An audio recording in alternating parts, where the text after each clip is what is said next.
"That's the Clos Saint-Colombe, the 98, she said from the doorway, and whoever poured it let it breathe a full hour too long. The private room at the top of the meridian went still in the particular way that money usually prevents.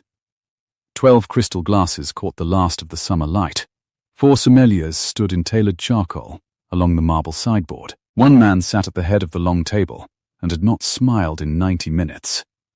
And in the doorway stood a banquet waitress in flat black shoes, a tray of used glasses balanced on her forearm, saying the thing that a room full of certified expertise had spent an hour and a half failing to say.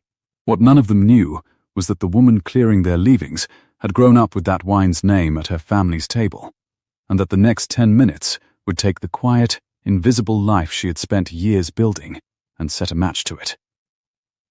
90 minutes earlier, Cara Doyle had not planned to speak at all. She had planned, as she always planned, to be furniture. Good furniture. The kind that refilled water before you noticed the glass was low, that vanished the crumb before it became an embarrassment, that heard everything and repeated none of it.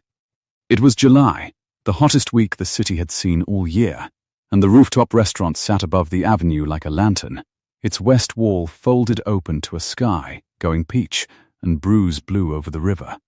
The air conditioning fought the evening heat and lost politely. Under her sleeves, Cara could feel the day's warmth still trapped against her skin.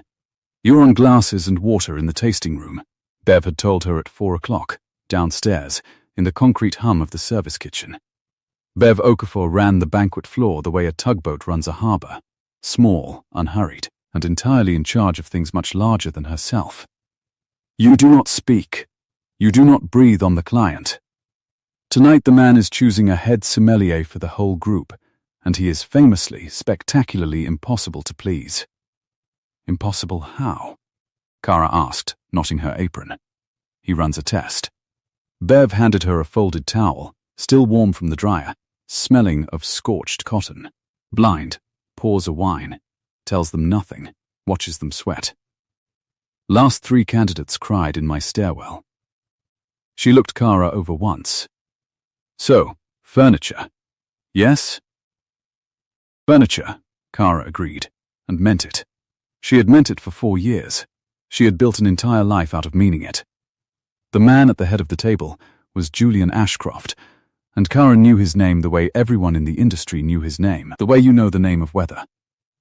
He had taken a shabby group of 3 hotels and turned it into 40, and the Meridian, this glass box on the roof, opening in 9 days, was meant to be the jewel that proved he could do food and wine as well as he did marble and money. He was tall and very still, dark hair going quietly silver at one temple, a charcoal suit with no tie because a tie would have been a concession. He turned a plain signet ring on his little finger, around and around, and he watched the 4 sommeliers the way a surgeon watches a shaking hand. "Whenever you are ready, Mr. Vane," Julian said. Marcus Vane was the favourite. Everyone in the room understood this, including Marcus Vane. He was polished to a high shine, silver-templed, and he lifted his glass with the theatrical patience of a man who had decided the job was already his. He swirled. He inhaled. He held the wine to the window light and considered it as though it had asked him a personal question. Frankly, he said, "This is a New World Cabernet. Napa, I would say. A warm vintage, 2015. Perhaps 2016. Generous, a touch obvious." He set the glass down with a click. "Competent, but I would not put it on the list." Julian's expression did not change. "Ms. Reyes?" The second sommelier hedged. "Chile," she thought, or possibly a Bordeaux blend from a hot year. Hard to say. The oak was masking it. The third man split the difference and named Argentina. The fourth, the youngest, went pale and said Tuscany with the specific misery of a person who knows he is guessing. Cara, moving along the sideboard with her tray, kept her eyes down and her mouth shut and felt something old and unwelcome wake up in her chest. Because it was not a New World Cabernet. It was not warm, or obvious, or from any of the 4 countries the 4 experts had named. She had known it from across the room, from the colour alone, that particular garnet going to rust at the rim, an old wine pretending to be older, And when Marcus Vane swirled his glass a second time, and the smell reached her on the warm, circulating air, she had known the rest of it too. Cedar and dried violet, and something like a wet stone lifted from a riverbed. A left bank claret, and not a young one, and not a lucky one either. She knew the estate. She knew the year. She knew, God help her, the shape of the man who used to describe that exact wine to her in exactly those words. Leave it open too long, he used to say, and you'll drown the violets. Furniture, she told herself. She reached past Marcus Vane for his water glass. Her sleeve, for 1/2 second, brushed the tasting glass, and the smell came up again, warmer, and it was not the wine that undid her. It was the 4 grown professionals congratulating themselves on being wrong. So we are agreed it is New World, Marcus was saying, warming to his own verdict. The tell is the fruit-forward nose. There is simply no restraint here. This is a wine for people who like to be told they have good taste. Julian said, which was not agreement. And Cara Doyle, who had promised Bev and herself, and 4 years of hard-won quiet that she would be furniture, heard her own voice leave her body and cross the room. That's the Clos Santa Colombe, the 98, she said from the doorway, having already, without deciding to, carried her tray there, and whoever poured it let it breathe a full hour too long. For a moment, nobody moved. Marcus Vane recovered first, with a small laugh that was mostly nose. I'm sorry, the water girl has a theory. Not a theory. Cara did not step forward, and she did not step back. The tray was still on her arm. The glasses on it trembled very faintly, which she hoped no one could see. The fruit you're reading as New World is bottle age. It's a left bank Bordeaux that's tired, not young. The violets are almost gone because it's been open since. She glanced at the decanter, the level in it, the ring of sediment, since a little after 5. Give it a wine that old that much air and you get exactly the flat, sweetish thing you just described. It isn't generous. It's exhausted. Enough, Bev said from the far door, arriving at speed, her voice low and mortified. Cara, kitchen, now, but Julian Ashcroft had lifted one hand. Not sharply, just a small, stilling gesture, the way you quiet a room without raising your voice. And Bev stopped, and the whole tableau held. He was looking at Cara for the first time. Really looking, the way he had looked at the shaking sommeliers, except that Cara was not shaking now. Whatever had been trembling on the tray had gone still in her, replaced by the cold clarity that always came a beat too late, after the mouth had already committed the crime. Clos Santa Colombe, Julian repeated. His voice gave nothing away. 1998. Yes, you are certain. I'm certain about the estate. A small correction, and she made it without softening it. I'd want a second nose to swear to the year. But it's a 9, not a 0. The tannins are drying at the edges the way 98 does. 99 would still have more flesh. Marcus Vane had gone a shade of pink that clashed with his tie. This is, with respect, Mr. Ashcroft, this is absurd. You cannot possibly credit a member of the waiting staff over 4 certified. The label, please, Marcus, Julian said. I beg your pardon? You brought the bottle up in a service napkin so the candidates couldn't read it. Julian turned his ring once, around, and stopped. It's on the credenza behind you. Read it aloud. The room's attention swung to Marcus Vane like a door on a hinge. He hesitated. Cara watched him weigh, for one naked second, whether he could simply refuse, and then he crossed to the credenza and drew the linen off the bottle with the resentful flourish of a man performing his own comeuppance. He did not read it aloud. He didn't have to. His face did it for him, and the silence did the rest, and somewhere below them a horn answered a horn answered a horn on the hot avenue, ordinary and far away. Clos Santa Colombe, Julian said, not as a question this time. The year, Marcus. 98, Marcus said. Cara did not feel triumphant. She had expected to. In the 4 years since she had last let herself do this in front of anyone, she had imagined, in her weaker moments, exactly this, the pink face, the fallen napkin, the vindication. Instead, she felt slightly ill, the way you feel when a door you had bricked over swings open on its old hinges, and the draught comes through, and it smells like home, and you would give anything to close it again. "Bev," she said quietly, "I'll go down." "You will not," Julian Ashcroft said. He rose. He was taller standing than he had seemed sitting, and the last light through the folded open wall put a long warm bar of gold across the marble between them, across the ruined test, across the 4 expensive people who had just been rearranged in his estimation. Out over the river the sky had gone the deep blue of a summer 9 o'clock that hasn't fully arrived. Somewhere a glass of iced water sweated a ring onto the sideboard, and Kara found herself staring at it because it was easier than looking at the man walking around the table toward her. "What is your name?" "Kara Doyle." "How long have you worked for Miss Okafor's company?" 2 years here. 4 in banquet catering." She lifted her chin a fraction. "I'm good at it. I don't doubt it." He stopped a polite distance away, close enough that she could see the fatigue under his stillness, the particular loneliness of a man who has built a wall so high he has to shout to be heard over it, which she recognized, because she lived behind one herself. "Miss Doyle, in the last 90 minutes I have paid 4 of the most credentialed sommeliers on this coast a very great deal of money to taste a wine and tell me what it was. They failed. You named the estate from the doorway, carrying a tray of someone else's empty glasses, without so much as a sip." "I didn't mean to," Kara said, which was true and did not help. "I don't much care what you meant to do. It wasn't unkind. It was simply the truth as he understood it, laid flat on the marble between them. I care what you can do."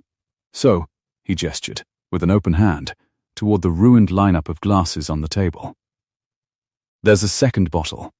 I hadn't intended to use it tonight. I keep it for a specific reason, and I have never once poured it for a candidate, because no candidate has ever earned the second question." He looked at her. "Would you tell me what it is?" "Mr. Ashcroft," Marcus began. "You've had your turn, Marcus."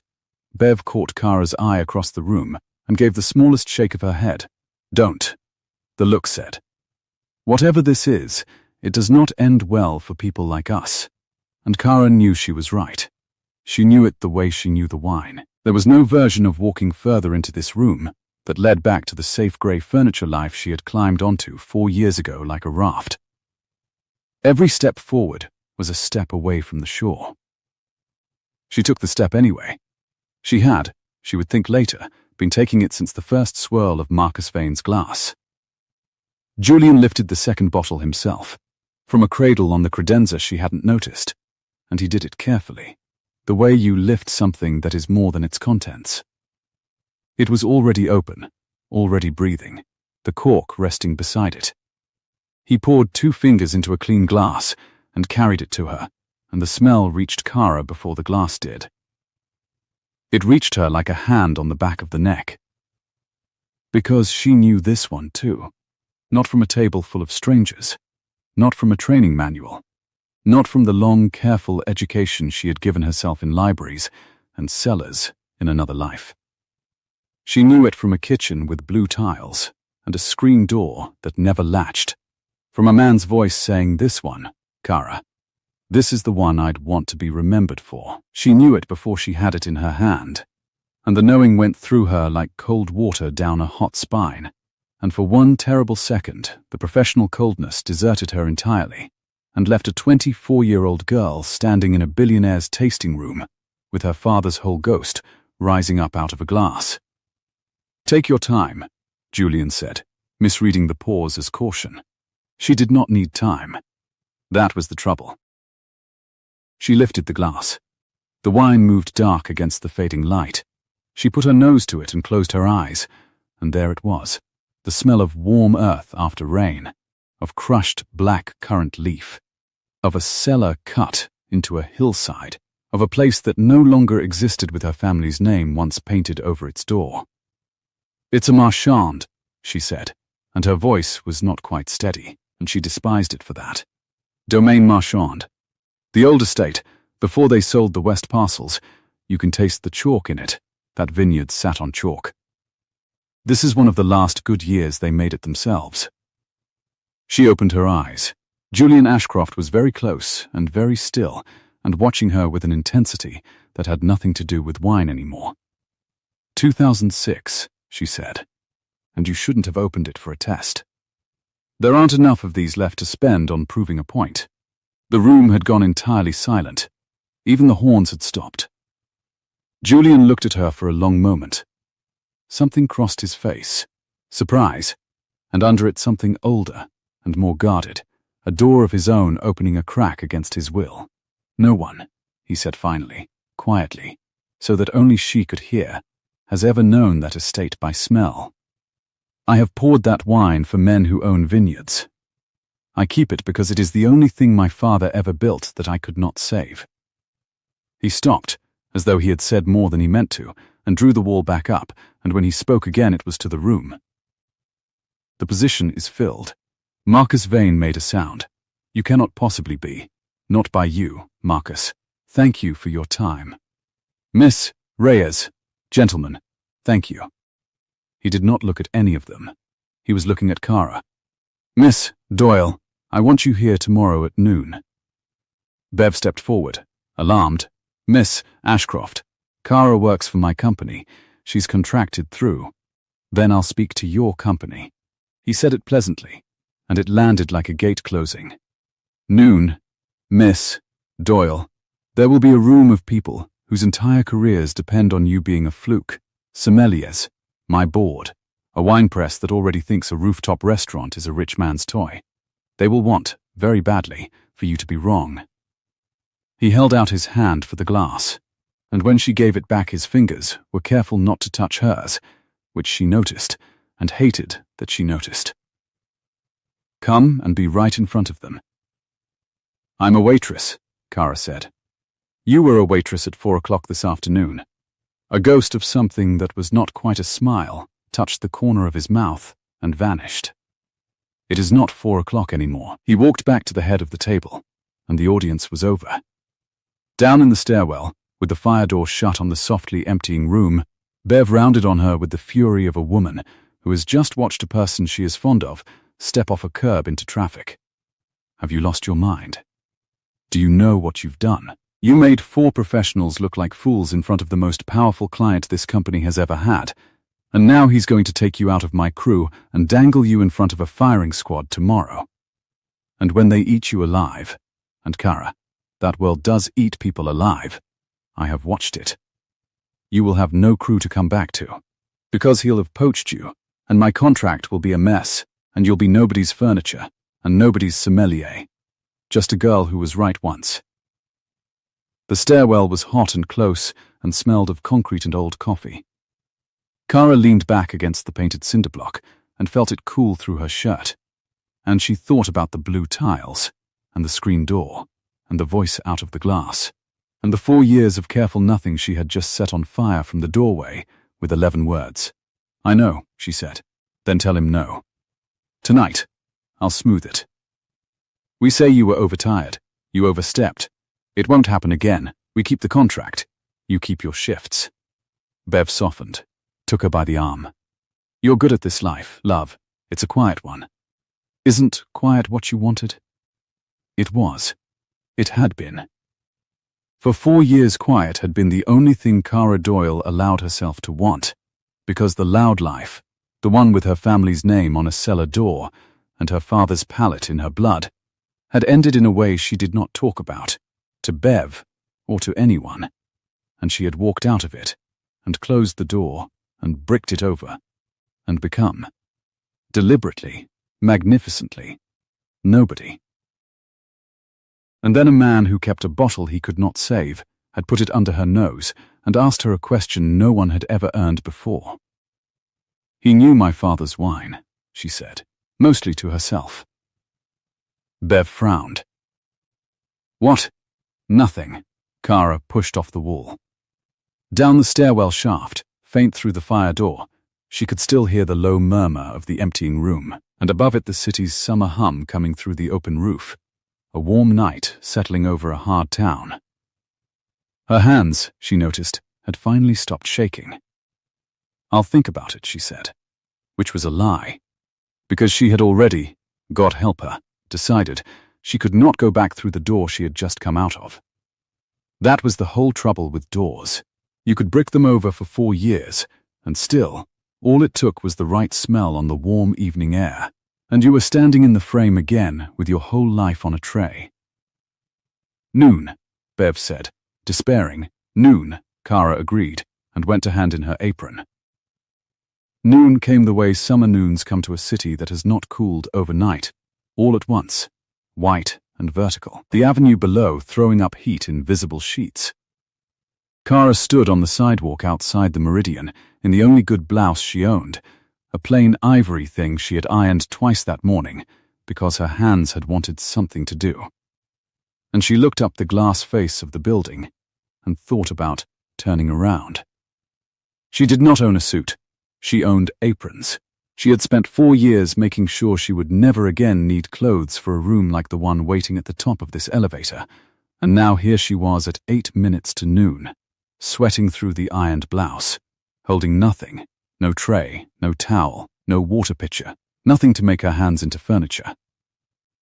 "You came," Bev said.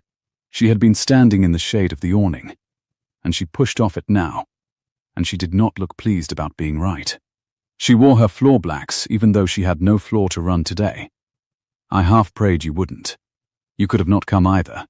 Somebody has to drive you home after." Bev's mouth was a flat line, but her hand came up and fixed Kara's collar the way she fixed everything, briskly, without asking. "I spoke to the office. Your contract with us doesn't stop him talking to you, but it means if he wants you, he pays us out. And Kara, he offered before I finished my sentence." Didn't blink. That's not a man testing whether you're a fluke. That's a man who has already decided and wants the room to catch up. She stepped back. Which is worse, in a way. Decided men don't listen. The elevator smelled of new carpet glue and cold air, and under it, the faint green of cut flowers being arranged somewhere above for an opening still 9 days off.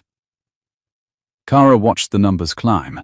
Her reflection climbed with her in the brushed steel doors, warped and pale. "There'll be press," Bev said. "He warned you. There's a woman from the Trade Weekly, and a man who writes the restaurant column, and they smell blood in the water, love, because a billionaire firing 4 experts to hire a banquet girl is a better story than any wine list. Whatever they ask you, you name the wine, you name nothing else. You hear me? Not the where, not the who, not the before. Just the wine. Just the wine," Kara said. The doors opened. The tasting room had been rearranged overnight into something closer to a courtroom. The long table was gone. In its place, a low semicircle of chairs faced a single sideboard, and the west wall stood folded open again to the white glare, and the river beyond it lay flat and hammered silver in the heat. Perhaps 15 people had come to watch a waitress be wrong. Kara counted them the way she used to count covers, quickly, from the door, without seeming to. Marcus Vane was there, of course, in a fresh suit and a fresh composure, standing off to one side with 2 of the other sommeliers, as though he had been retained as an expert witness against her. Miss Reyes was not there. 3 men she did not know sat with the specific stillness of people who signed things. And in the center chair, in cream linen and pearls the color of the inside of a shell, sat a woman of perhaps 70 who looked at Kara over the top of her reading glasses as though pricing her. "Miss Doyle," Julian Ashcroft said, and crossed the room to her, and for 1 second the whole watching semicircle ceased to exist. He looked as though he had not slept. He wore no tie again. "Thank you for coming. You didn't have to. You made it fairly clear I did. I make a lot of things clear that aren't true." A muscle moved at the corner of his mouth. It helps people decide faster. He turned the signet ring once on his little finger, then stopped himself, as though he'd caught the habit being watched. "The woman in the middle is Vivian Ashcroft, my father's sister. She chairs the group's board, and she has spent 4 months trying to have this restaurant taken out of the plans and turned back into 6 more suites, which is what the numbers say she should do. He said it without heat. She invited the press. She would like you to fail loudly enough to end the argument. And you invited me anyway. I invited you because I watched you name my father's wine by its cellar, Julian said low, and I have not been able to think about anything else since. Then, as though the sentence had escaped and embarrassed him, he stepped back and lifted his voice for the room. Shall we begin? Vivian Ashcroft did not wait to be introduced. You're the water girl, she said. Her voice was old money and unhurried, each word set down like a coin on a counter. Julian tells me you performed a party trick last night. I've asked him to let you perform it again, in daylight, without the flattering glow of a sunset and a room full of tired men. I hope for your sake it wasn't the sunset. So do I, Kara said. A dry sound came from one of the sommeliers, not quite a laugh. Vivian's glasses came down another 1/4 inch. She has spirit, Vivian observed, to no one. They always do, the ones who cost the most to clean up after. Pour it, Marcus. Marcus Vane poured. He did it beautifully, wrapping the bottle in linen first so no glimpse of label showed. Filling a single glass 1/3 full, and setting it on the sideboard a careful distance from where Kara stood. Far enough that she would have to walk to it. Be seen to walk to it. Cross the open floor alone under 15 pairs of eyes, with the white river burning behind her. She did not walk to it. You can bring it here, she said. Or I can name it from where I'm standing. Your choice. I named the last one from the doorway. The room shifted. Marcus's jaw set. He picked up the glass and carried it to her, and the small surrender of those 6 steps did more for the watching journalists than anything she could have said. And she knew it, and she was faintly ashamed of knowing it, because it was the kind of theatre her father had despised. Show them the wine, Kara, never the showman. She took the glass. Her thumbnail found the soft pad of her forefinger and pressed there, hidden against the crystal, the small private pain she used instead of shaking. She did not close her eyes this time. She had learned that much overnight, that closed eyes read as performance. She held the glass to the flat silver light and looked, and swirled once, and brought it up. Heat off the pavement 40 floors down, the green ghost of flowers somewhere in the building. And then, over both, the wine. Bright, high, nervy, a smell like biting into a cold apple, and a wet stone at once, with something floral folded thin behind it. No age on it to speak of, no oak worth the word. This one's meant to catch me out, she said. It's the opposite of last night. Last night you gave them something old pretending to be young. This is something young that a lot of people would swear is more than it is. She swirled again. It's a Riesling. Dry, or nearly. Cool climate, the acid's like a wire. Not Alsace. There's not enough weight, and not the New World, there's no sun in it at all. This grew somewhere it rains sideways. She tilted the glass. The Mosel. A steep slate site, you can taste the stone. It's young, 2 or 3 years, no more, and it's very good, which is the trap, because it's inexpensive, and it's better than half the things on this coast that cost 10 times as much. She set the glass down. The label, Marcus, Julian said. Marcus unwound the linen. He read it this time, because Vivian was watching, and refusing would have cost more than reading. Mosel, he said. Estate Riesling. The vintage is, he checked, 3 years old. Silence, and then the scratch of a journalist's pen, very loud, and Vivian Ashcroft did not look at the reporter, but Kara saw her register the sound, the way a chess player registers a bad move by the opponent she had counted on. A lucky guess is 1 wine, Vivian said. 2 is a coincidence. What would you like her to be by wine number 6, Julian? Because I can keep pouring until the coincidence runs out. Everyone's does. Then pour 6, Julian said. They poured 6. She named all 6. A Barolo so young its tannins scraped, which she called for its town and its decade, a golden Tokaji she named by the number of putts before Marcus could argue the count, a coastal Chardonnay from a fogged-in valley that two of the sommeliers had privately bet was white burgundy.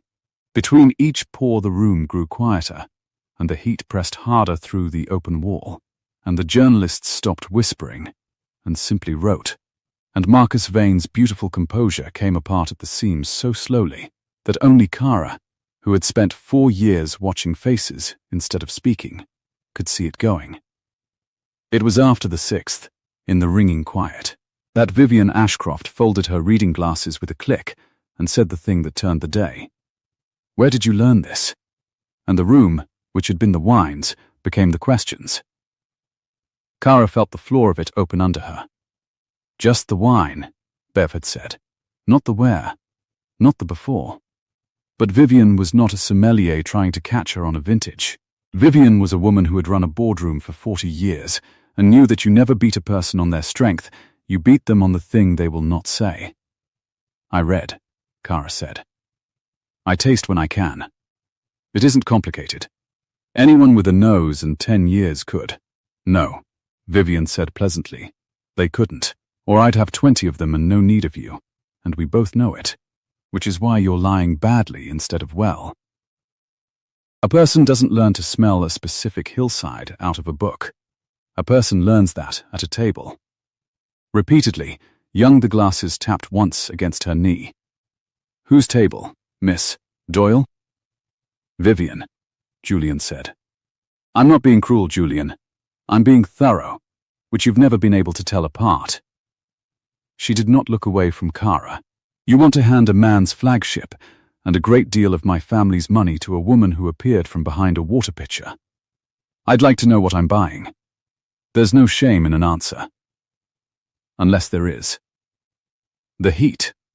The pen. The river burning white."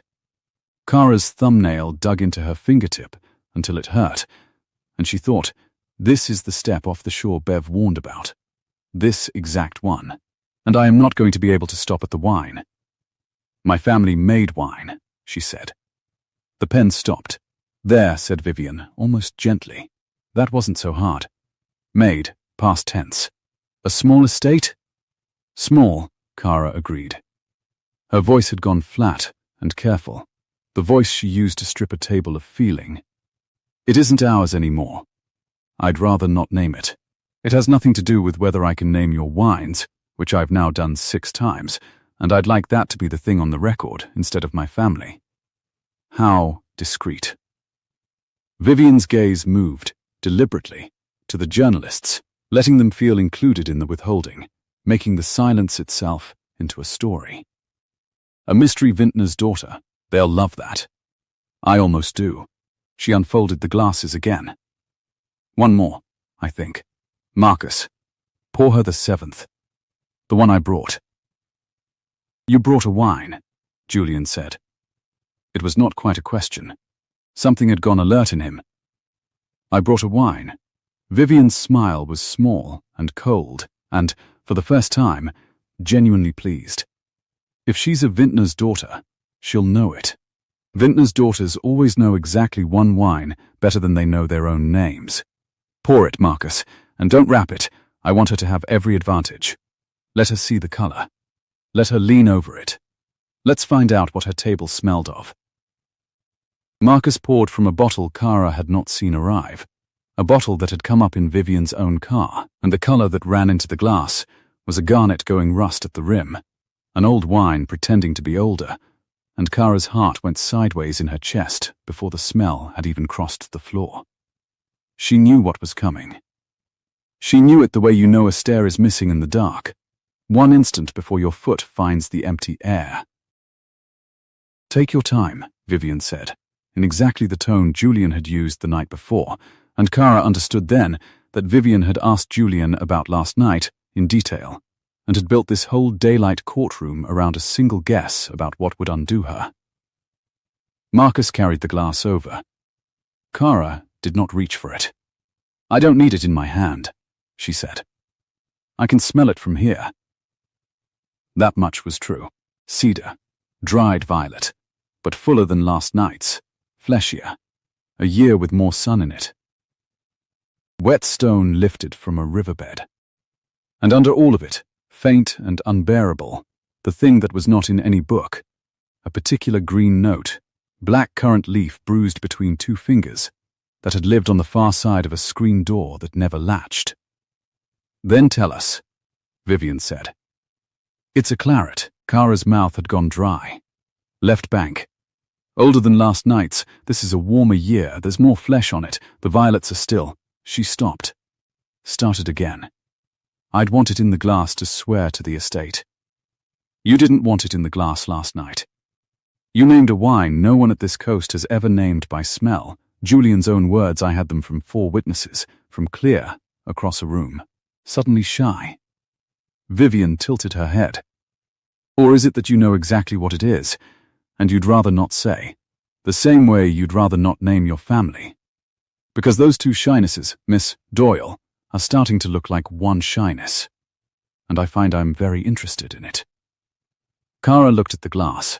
She looked at Julian, who had gone still and pale, and was staring at the wine in Marcus's hand with an expression she could not read, recognition, or dread, or both, and who said, very quietly, not to Vivian, and not to the room, "Aunt, where did you get that bottle?" "From the cellar you inherited from your father, and never once inventoried," Vivian said. "Because you cannot bear to. I inventoried it last spring. There were 3 bottles of it, Julian, tucked behind the sauternes, where you'd hidden them from yourself. Now there are 2. She turned back to Kara, and the pleasure had gone out of her face and left something harder and older, and almost, Kara thought, afraid. "So it seems it's a wine both of you know. How curious. Name it, girl." The room waited. The river burned, and Kara Doyle stood in a cream blouse she had ironed twice, with her father's whole life rising up out of a glass she had not touched, and knew that whatever she said next, she was not going to be able to unsay it. "Domaine Marchand," she said. "The old estate, before the West parcels went." Her voice did not shake, which frightened her more than shaking would have. 2003. A great year, one of the last they made themselves. She heard, rather than saw, Julian's breath go out of him. "Well," Vivian said softly. Well, she rose, gathering her cream linen, and she did not look triumphant either. She looked like a woman who had baited a hook to catch a minnow and pulled up something with teeth. "You'll want to talk to your discovery, Julian, before you sign anything. Because there is precisely one family who could smell a bruised blackcurrant leaf off a 2003 Marchand from 6 feet away in a heatwave. And it isn't a family that reads about it in books." Her glasses went into her bag with a snap. "It's the family that grew it. And you, of all people, should be very, very careful about hiring one of them." She walked out. The journalists went after her like gulls after a boat, and the sommeliers gathered their things and did not meet Kara's eyes, and Marcus Vane, passing close on his way to the elevator, paused just long enough to say, under his breath, so only she could hear, "Marchand, of course. I should have placed you the moment you opened your mouth. There's a photograph of your father in the trade archive.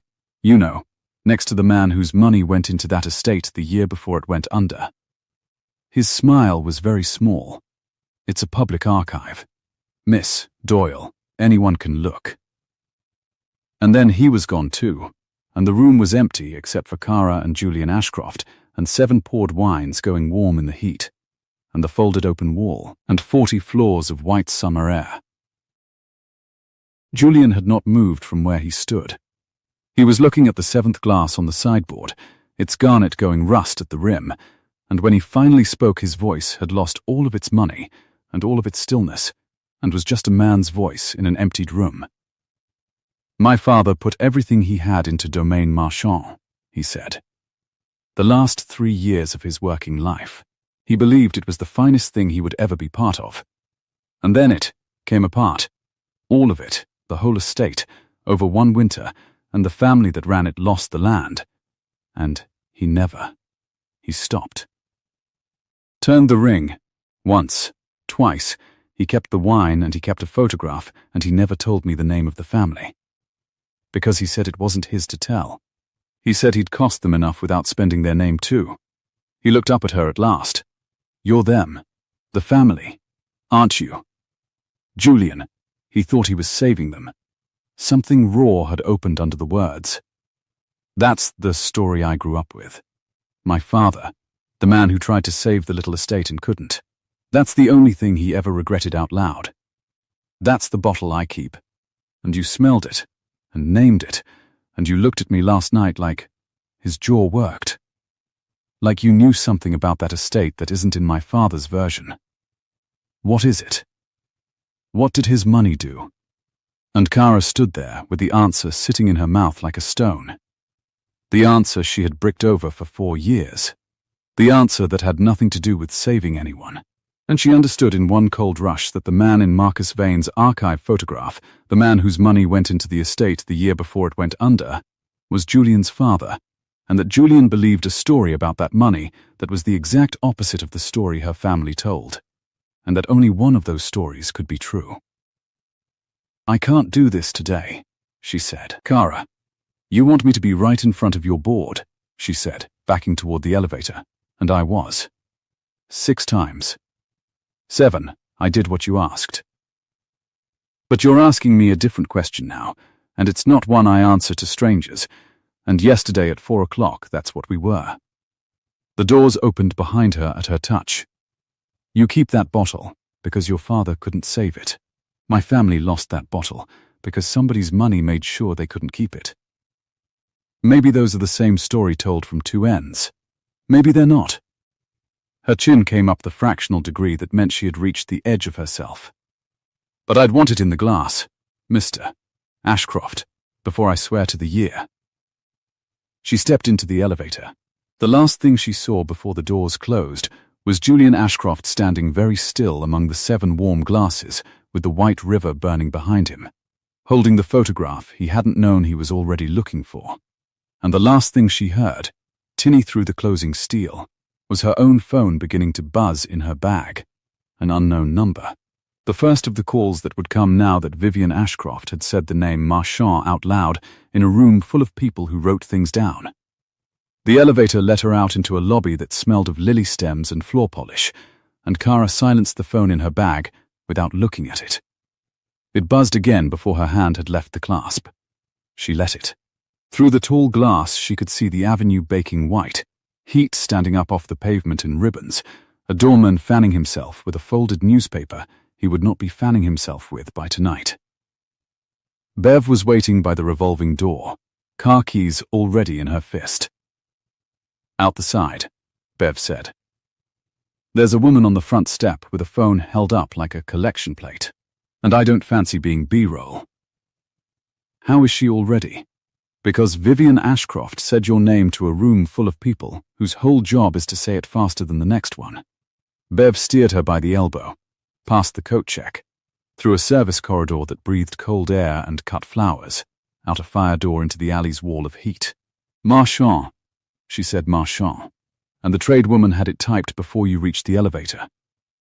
You want to tell me why a wine name turned that room into a wake? No, course not.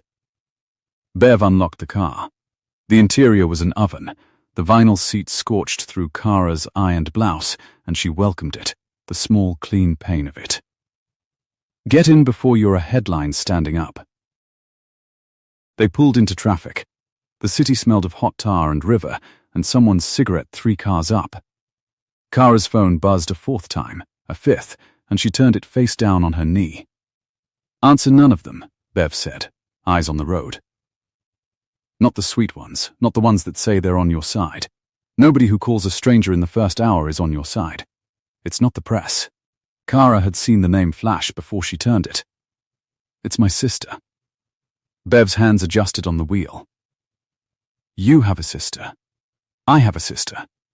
2 years on my floor, and I'm learning this in a car. Bev signaled, changed lanes, let a horn go by unanswered. Fine. Family's allowed to know things I'm not. But Kara, she glanced over, and the tugboat had gone gentle. Whatever this is, It walked into that room wearing your face today, and it is going to keep walking in. You understand?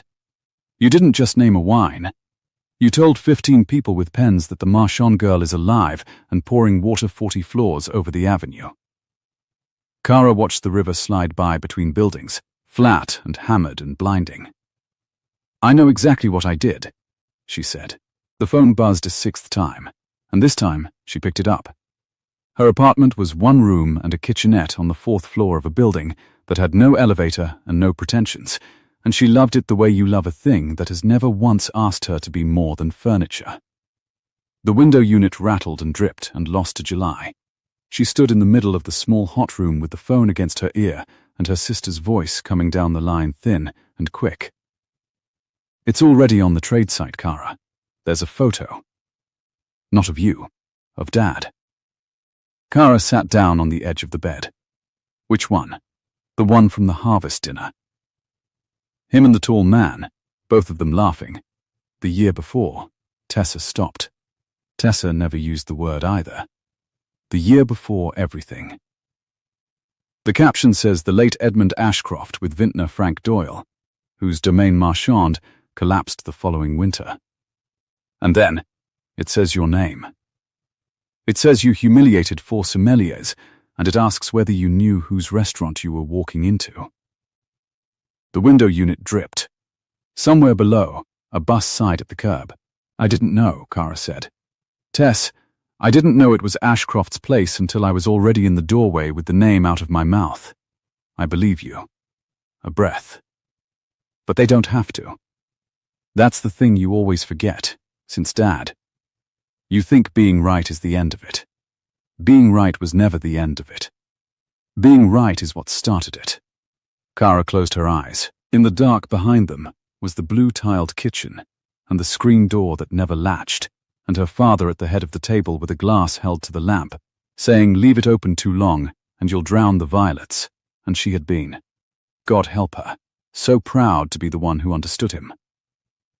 "There's something else," Tessa said, and her voice changed, went careful the way Kara's own went careful. A man called the shop this morning. Before the story. Asking about Dad's papers. The estate papers, the ones from the sale. He knew we still had them. Kara's eyes opened. Who? Wouldn't say. Old voice. Polite. Sighed he'd pay for a look. Tessa let it sit. Kara, I never told you everything about that winter. Dad made me promise, and you were the one he taught the wine to. You were his, and I was the one he did the numbers with. And there are things in those numbers you don't, then tell me. Not on a phone the morning a billionaire's aunt is buying your name. Tessa's voice firmed. Come to the shop. Tonight, don't sign anything, and don't taste anything, and don't let that man near you until you've read what I've read. Promise me. Tess, promise me. Or I burn it and you never know. I promise, Kara said, and hated how small the room had become. She sat a long time after the line went dead, the phone hot in her hand, the window unit dripping its slow count into the pan, and she thought about the second bottle from last night, the Marchand 06, and the way Julian Ashcroft had said the only thing my father ever built that I could not save, and how she had believed him. That was the trouble. Standing in that emptied room, she had looked at his grief and believed every word of it, and now her sister was telling her there were numbers she had never been allowed to see. 2 men had told her 2 stories about the same winter. Her father had told her a third. And somewhere in the gap between them was the reason she had spent 4 years learning to be no one. The knock came at 9, when the sky over the rooftops had gone the deep bruised blue of a summer night that would not cool. She knew before she opened it. Nobody in her building knocked like that. 3 even taps, unhurried. A man who had never once had to wonder if a door would open for him. Julian Ashcroft stood on her landing in shirt sleeves, no jacket, no tie, holding a flat envelope against his side, and he looked entirely wrong there, like a marble bench somebody had carried up 4 flights and set in a hallway that smelled of other people's dinners. How did you get this address? Kara said, not opening the door past the width of her body. I pay people to find things I'm not entitled to. It's a flaw. He didn't smile. May I come in? I won't stay if you'd rather. I brought you something, and I'd rather not hand it to you on a landing where your neighbor is listening through his chain. I'm not listening, said the neighbor, through his chain. Evening, Mr. Petrakis, Kara said, and stepped back to let Julian in, because the alternative was theatre and her father had taught her to hate theatre. He filled the small room the way money fills a room, without meaning to. He looked at the rattling window unit, the single chair, the shelf of second-hand wine books she had never quite managed to give away, and she watched him decide not to remark on any of it, and gave him 1 point for that, privately, against her own better judgment. You didn't answer your phone, he said. You noticed among your 40 hotels. I noticed. He set the envelope on her small table but kept 2 fingers on it, as though it might leave without him. The story's live. My aunt's doing, she fed the archive photograph to the trade weekly through a man named Vane, who I employed until 6 o'clock this evening, and who is discovering that a reference from me is worth less than he assumed. He turned the signet ring once on his little finger. It frames you as a woman with a grievance who walked into my restaurant to settle it. I know. That isn't true. I was there. Nobody engineers being handed a tray. You believe me. I believe the doorway. Something moved behind his stillness. I've replayed it 40 times. You didn't want to speak. You spoke the way a person coughs, because the body decides. No one can plan that. He slid the envelope an inch toward her. This is the photograph, the original, not the crop they ran. I want you to have it before the internet finishes deciding what it means. She did not touch it. Why? Because you're in it, Julian said. The room went very quiet except for the drip. Kara opened the envelope. The photograph was old, gloss gone matte, the colors warmed to amber the way old summers warm. 2 young men stood before a long trestle table under a strung line of lights, arms across each other's shoulders, laughing at something outside the frame. Her father, thick dark hair, the shirt she remembered, and a taller fair man she had never seen young. Between them and slightly forward, mid-laugh, one hand blurred where she'd been clapping, stood a small figure in a summer dress, delighted, entirely safe, entirely happy, caught in a burst of pure lamplit joy at the grown-ups' feast. That's you, Julian said quietly. My father wrote the names on the back. All 3, Kara turned it over. Frank and Edmund, and then, in a stranger's careful hand, and Frank's little Kara, who tells the wines. She pressed her thumbnail hard into the pad of her finger, and it did not help at all. They were friends, she said. It came out cracked. They were friends. Julian's voice had gone low. That's not the story you carry, is it? I saw it in the tasting room. You looked at me last night, as if my name was a debt. He was watching her with that surgeon's stillness, but under it now was something unguarded, almost pleading. My whole life the story was, my father tried to save a great little estate, and failed, and it broke his heart, and he kept the wine to punish himself. That's the man in this photograph to me. Tell me who he is to you, please, because I am about to stake everything I've built on hiring you, and I would like, for once, to know the true shape of a thing before I fall into it. And she almost told him. Standing in her hot small room with her own younger self laughing up out of an amber summer, with this lonely man asking the one question no one had earned, she almost handed him 4 bricked over years. Then she thought of Tessa's voice. There are numbers you don't. I can't, she said. Not tonight. My sister has papers I've never read, and I gave her my word I wouldn't say a thing about that winter until I have. She set the photograph down between them, face up, the 3 of them laughing.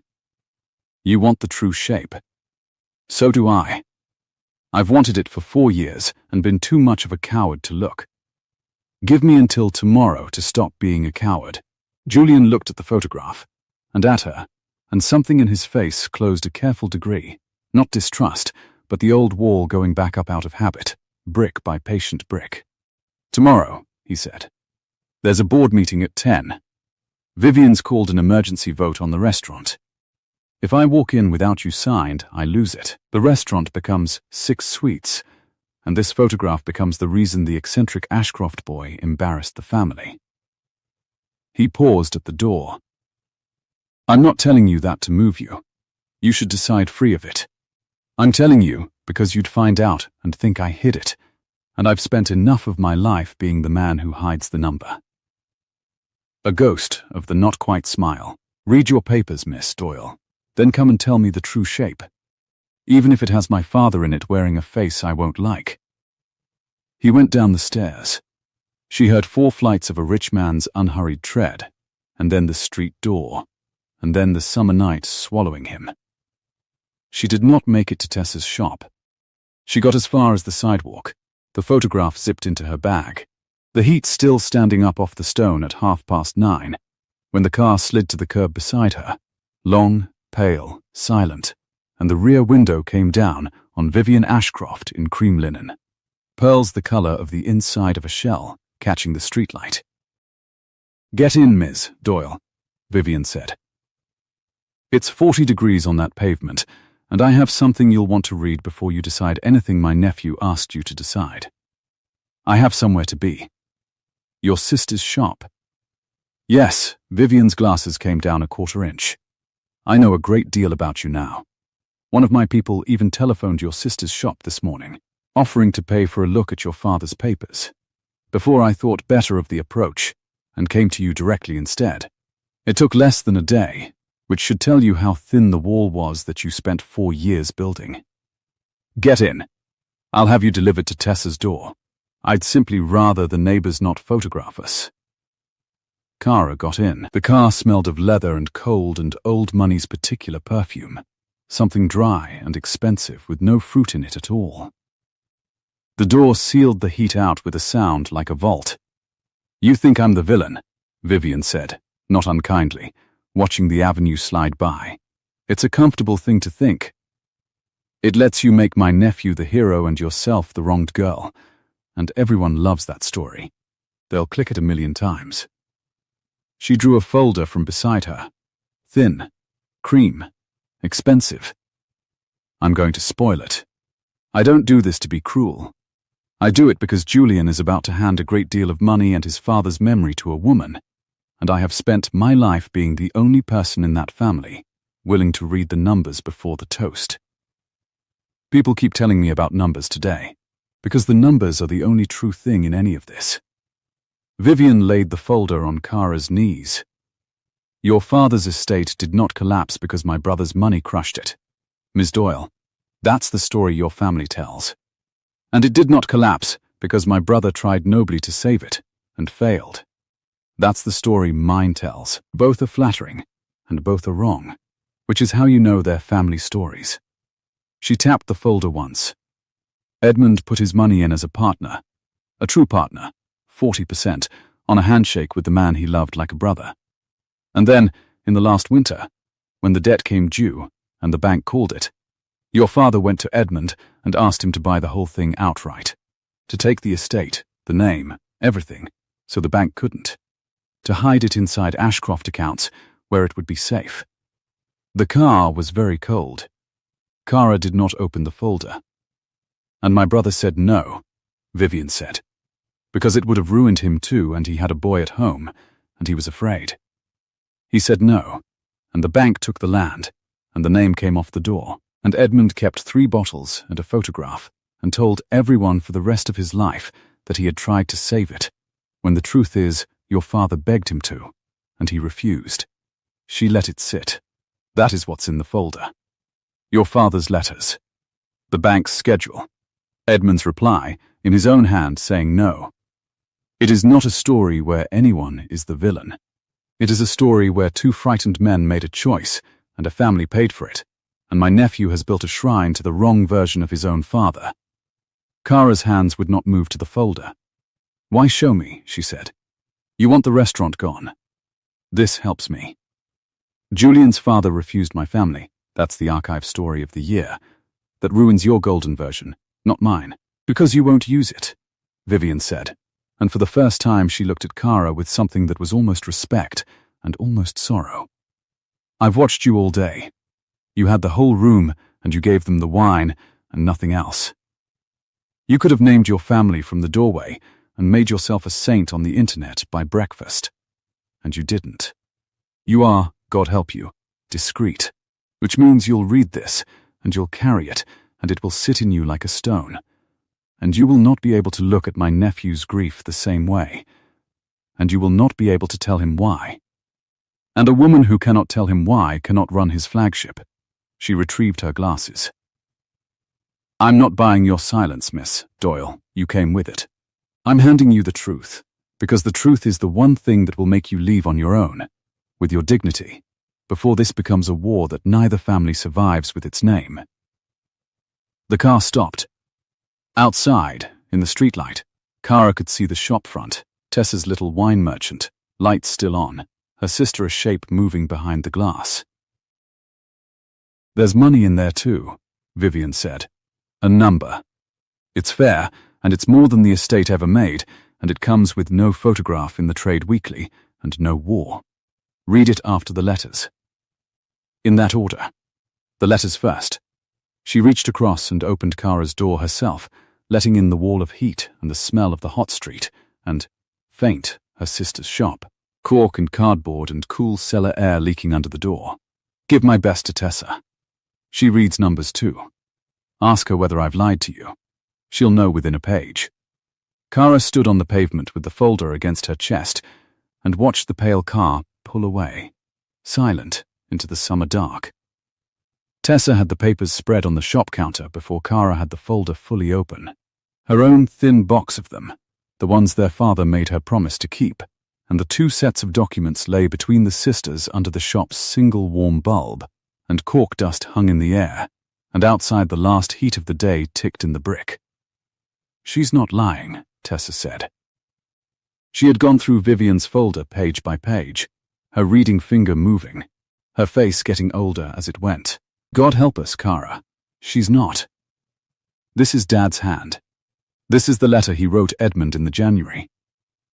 I've had it 3 years, and I never let you read it because... Her voice caught. Because you had him up on a lamp, holding a glass. You had the version where he was betrayed. And he wasn't betrayed. He was refused. There's a difference, and it's the whole world. Kara read the letter. Her father's hand. The hand that had labelled 100 bottles she could still smell in her sleep. Take it, Edmund. Take all of it. Put your name on it. I don't care about the name. I care that it survives you and me both. And then, clipped to it, a second sheet in a stranger's careful hand. The same careful hand that had written, and Frank's little Kara on the back of a photograph. I can't. Frank, I have Julian. I'm sorry. I can't. He kept the wine to punish himself, Kara said. The room had gone very far away. Julian said that. Last night. He said his father kept the bottle because he couldn't save it. He wasn't lying to me. He was just told the soft version of the truth. Edmund couldn't save it because Edmund chose not to. And he built his whole grief around the word couldn't, so his son would never hear the word wouldn't. And now you're the one holding wouldn't, Tessa said. She reached across the cork-dusted counter and took her sister's wrist, the way Bev took her elbow, the way the women in Kara's life were always steering her back from a curb. Which is why you take her money and you go. Kara, listen to me. You cannot work for that man. Not because he's bad, because you now know the one thing that would break him, and you'd have to swallow it every single day, and it would turn you back into furniture. Only this time furniture, with a stone inside it. Take the number. Come home. Come be no one where at least the people who love you know your real name. Kara looked down at the 2 letters, wouldn't clip to take all of it, and then at the amber photograph she had drawn from her bag and laid beside them. 3 people laughing under strung lights, her father, Edmund, and a girl in a summer dress, clapping at the feast.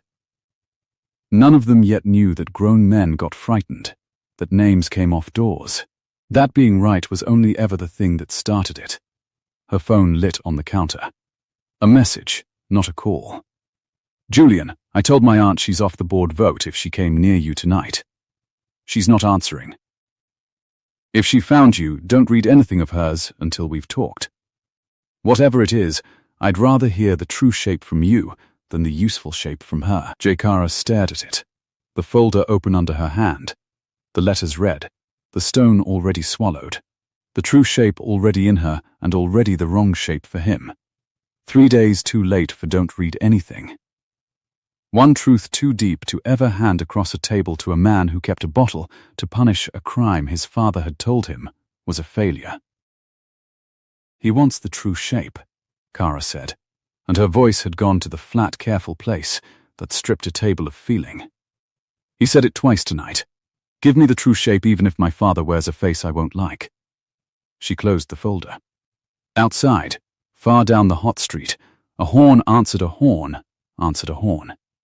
Tess, if I tell him, I take the one thing his father built his whole life to spare him, and if I don't tell him, I sign his flagship carrying it, and it poisons every glass I ever pour in that room. Her chin came up the fractional degree. And if I take her money and vanish, he stands up in front of that board at 10 o'clock tomorrow with nothing, and loses the only thing his father ever loved for the second time, and never knows I could have told him why. Tessa's hand tightened. There's no version where nobody's hurt. No, Kara said. There isn't. She built it that way. She's very good. She picked up the amber photograph and looked a long time at the two laughing men and the safe, delighted girl between them. And then she put it in her bag, and she picked up her phone, and under Tessa's worried, watchful eyes, she typed back 3 words to the man who wanted the true shape and did not yet know it would cost him his father. I'm coming now. Kara. Tessa was on her feet. It's nearly 11. The board's at 10 in the morning. Go in the morning. Sleep on it. Don't walk into that building tonight with all of it raw in your hands. If I sleep on it, I'll be furniture again by breakfast. Kara said, already at the door, the heat of the street coming up to meet her through the glass.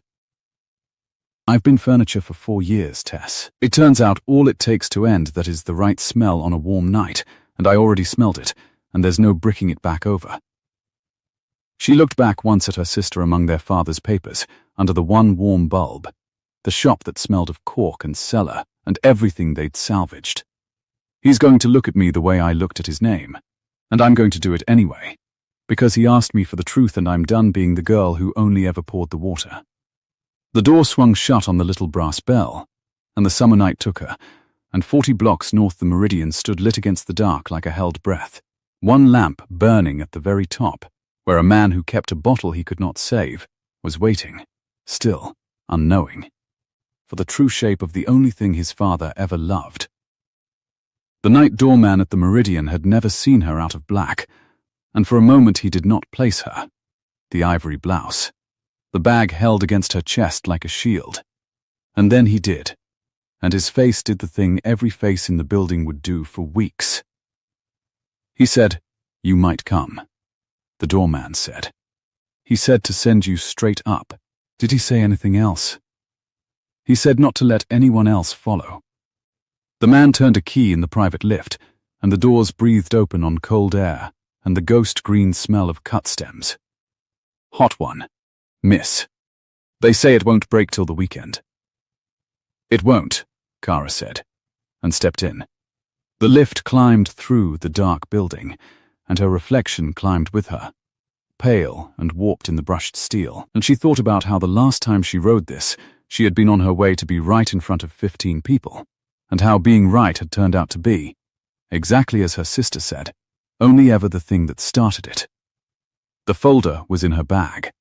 The letters were in the folder. The word wouldn't was in the letters, clipped to take all of it, and she was carrying it 40 floors up to a man who had built a shrine around the word couldn't. The doors opened on the tasting room, and it had been changed again. The courtroom was gone. The semicircle of chairs was gone.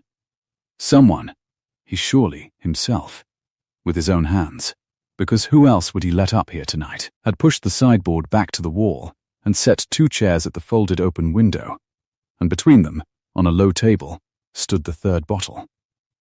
The last one. Vivian had said 3, then 2, and here was the last, uncorked, breathing. A single lamp beside it, throwing warm light down its shoulder. Julian Ashcroft stood at the open wall with his back to her, shirt sleeves rolled, looking out at the city going about its hot night 40 floors down. The river was a black ribbon stitched with light. He did not turn when the lift chimed. "I opened it," he said. "The last marchand. I told myself I'd never open the last one, and then you sent 3 words, and I found I couldn't sit in a room with you and the true shape and a corked bottle at the same time." Now he turned. In the lamplight, the silver at his temple caught, and the fatigue under his stillness had stopped hiding. "I thought, whatever you tell me, we should be able to smell what we're talking about. You shouldn't have opened it." Her voice came out steadier than she felt. "There aren't enough of these left to spend on a conversation. There are exactly enough for this one." He gestured at the chairs. "Sit, please. You walked here through a heatwave with your whole family in your bag. At least sit down while you set it on the table." She did not sit. She set the bag on the low table instead, beside the bottle, and the 2 things stood there together. The folder and the wine, the numbers and the smell. The 2 ways her father's whole life had come down to her. And she looked at them, and not at Julian, because it was easier. "You asked me for the true shape," she said. "Twice, you said. Give it to me even if my father wears a face I won't like." She lifted her chin the fractional degree. "I need you to mean that now, before I open this folder. Because once it's open, I can't close it, and neither can you, and I've spent 4 years learning exactly how much that costs." Julian was very still. "I mean it. You keep this bottle," Kara said, "because your father couldn't save the estate. Because he tried and failed." Yes, something wary moved behind his eyes. That's the only regret he ever said out loud. He kept the wine to punish himself. "I know. I've been thinking about that since last night." She pressed her thumbnail into the pad of her forefinger, the small private pain, and made herself go on. "A man doesn't punish himself for 30 years over a thing he couldn't help." "You punish yourself for weather? For a bank? People don't build shrines to bad luck, Julian. They build them to choices." She unzipped the bag. "Your aunt found me on the street tonight. She put me in her car, and she gave me this." His face changed. "Vivian, she said you'd tell me not to read anything of hers. You did. I got the message at my sister's counter, after I'd already read every page." Kara drew the folder out and laid it flat, cream and expensive, on the table beside the warm bottle. "She wasn't buying my silence. She said I came with it.